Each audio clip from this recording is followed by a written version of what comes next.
Negara paling aneh itu Republik Indonesia. 230 juta rakyat Indonesia di sini yang Islam dari 267. Yang paling aneh itu negara Indonesia. Kalau kita ke Amerika, kita ketemu konglomerat. Konglomerat itu artinya orang yang punya duit triliunan. Ford, Chevrolet, itu orang-orang kaya di Amerika itu duitnya. Tapi dapat dipastikan konglomerat di Amerika itu pasti orang Amerika. Tidak mungkin orang lain, mesti orang Amerika. Kita pergi ke Eropa, yang punya Citroen, ya kan, mobil Citroen gitu Indonesia itu, yang punya Mercedes di Jerman, yang punya Rolls Royce di Inggris, orang-orang duitnya triliunan dolar.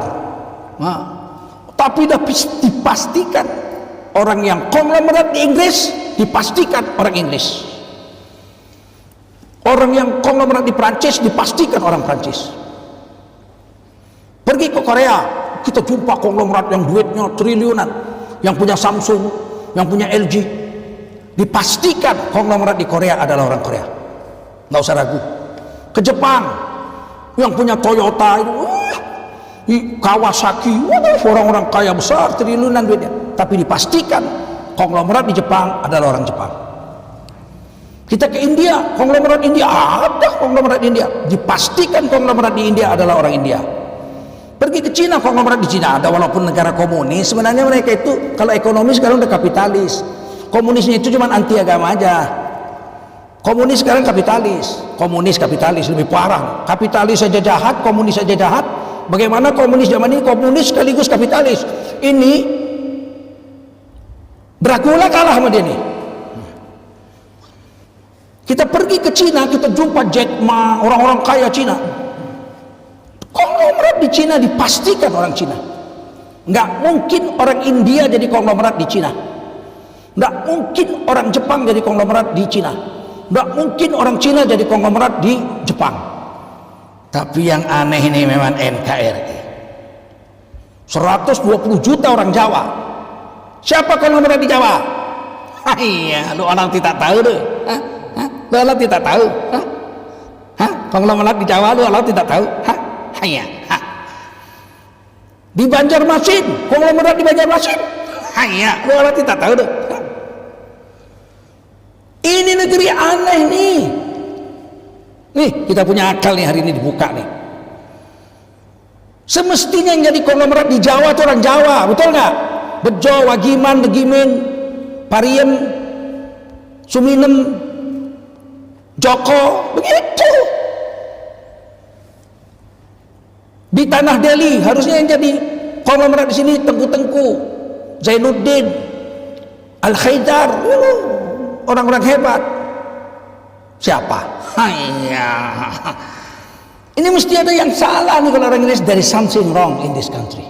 Mesti ada yang salah di negeri ini. Raja beras harusnya orang Indonesia yang Islam. Sebab yang makan beras 230 juta itu orang Islam. Raja beras bukan orang Islam. Yang pakai baju ini 230 juta orang Indonesia ini, yang pakai baju ini orang Indonesia Islam. Dari 267. Harusnya toke baju yang raja baju tekstil mestinya orang Indonesia yang Islam. Kenyataannya bukan.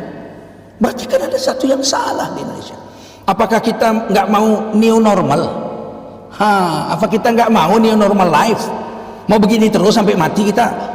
Anak cucu cicit kita jadi pengemis semua di negeri kita ini, jadi kuli. Padahal Bung Karno pernah menjerit di PBB itu, kami bukan bangsa kuli dan bukan kuli bangsa-bangsa. Bangganya kita dengar Bung Karno pidato, kami bangsa Indonesia bukan bangsa kuli dan bukan kuli bangsa-bangsa. Kenyataan sekarang jadi kuli kita di negeri kita sendiri. Sebentar lagi jadi kuli pun nggak boleh. Kuli diambil orang luar. Kita jadi pengemis, ya kasihan nih saya, Babe Haikal, kasihanlah saya, kasihan, ampun kita ini. Mau kita, nggak mau kita new normal life ini? New normal itu orang yang banyak di negeri itu hidupnya makmur, keadilan sosial bagi seluruh rakyat Indonesia, bukan segelintir orang makmur yang banyaknya nggak makmur. New normal itu bukan buka mal-mal, buka pasar tradisional, warung-warung bangsa Indonesia yang udah miring-miring mau roboh itu, datang bupati bantu, datang presiden bantu. Mulai besok bulan Juli tanggal 1 Juli tidak boleh ada warung orang pribumi yang mereng-mereng, ambil duit gratis begitu. Itu baru namanya new normal. Kalau orang-orang pribuminya miskin, orang mayoritasnya orang Islam 230 juta miskin, ini bukan non-normal life namanya bahasa Inggrisnya. Negeri yang tidak normal hidupnya, pincang. Padahal di dalam Pancasila kelima keadilan sosial bagi seluruh Indonesia, di Undang-Undang Dasar air, bumi, air dan segala isinya dikuasai oleh negara, dipergunakan seluas-luasnya untuk rakyat, untuk kepentingan rakyatnya. Ternyata air bukan kita punya. Menegale, air feed, air aqua. Mana air merek Pancasila? Air Pancasila milik Pemda, air Pancasila milik Pemda Yogyakarta, air Pancasila atau air Barokah milik Pemda Betawi. Mana ada? Padahal itu Undang-Undang Dasar. Tidak boleh air dikuasai orang. Air dikuasai orang. Di Jakarta PT Palija itu bukan negara kita punya. Kemana ini negeri? Mau new normal? Nah, new normal itu berdayakan bangsa Indonesia, berdayakan rakyat Indonesia. Jangan pinggirkan bangsamu sendiri.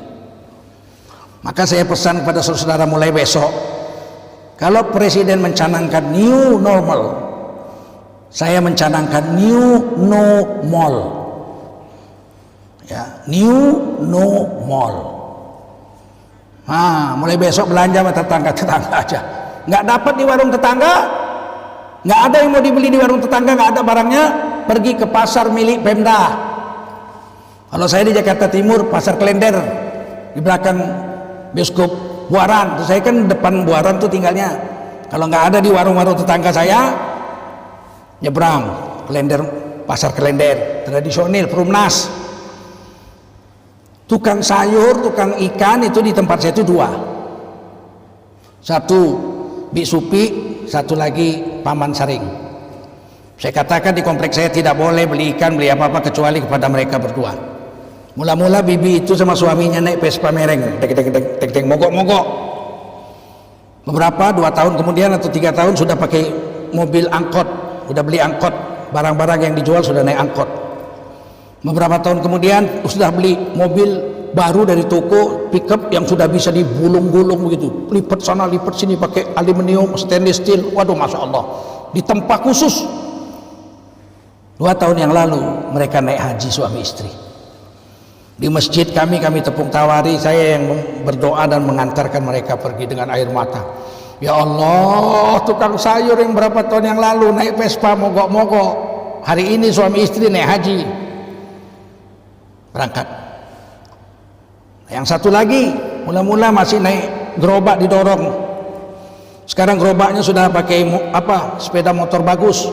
Setiap 3 hari tiap bulan hilang, tiap bulan 3 hari hilang. Saya tanya, loh ini tolong dinang ngendi 3 hari kemana? Mulai kampung Pak. Kalau mulai kampung tolong dinang bojone kene gini. Ya bojone kono Pak. Oh bojone loro. Iya, rupanya istrinya 2 udah. Alhamdulillah ya enggak. 2 istrinya. Kiai aja istrinya 1, kalah sama dia. Duitnya bagus, dia bisa menghidupi 2 perempuan.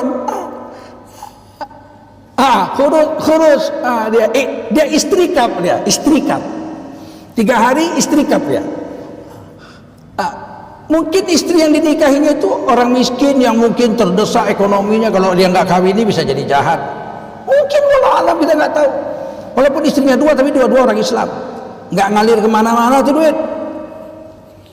Ini saya pikir, saya nggak cemburu, saya istri 1 cukup. Dia 2 be, kita kalah be, 1 saya be. Kiai itu biasanya istrinya 1 tuh, 1 di Solo, 1 di Jogja, 1 di Semarang. Saya 1, Babi Haikal 1, nggak usah khawatir. Nah, inilah yang saya ingin sampaikan, bagaimana kita itu new normal mulai bulan ini, mulai besok pagi Belanjalah pada tetangga-tetangga saja. Tuh bagaimana nanti mal-mal itu kan nanti jadi bangkrut Pak 3 tahun kemudian. Kalau dia bangkrut kita yang beli, Babi Haikal yang beli, Mang Saring yang beli, Bibi Supi yang beli, karena mereka udah kaya mereka. Bangga kita itu Babi Haikal yang punya tuh, yang itu Bibi Supi yang punya tuh, kan bangga kita. Zaman Pak Harto masih banyak orang-orang kaya orang Islam. Ayam goreng bok beri, masih ada ayam karak goreng kalasan, masih ada. Kenapa kita makan tuh bangga makan kalasan? Saya itu nggak mau makan ayam yang lain dulu kalau dibawa bapak saya. Nggak mau, saya ayam kalasan. Ayam bok beri di Jakarta ada, di Medan nggak ada, kalasan ada. Kenapa kamu nggak mau yang lain-lain? Ini orang Jawa yang punya, orang Indonesia. Begitu.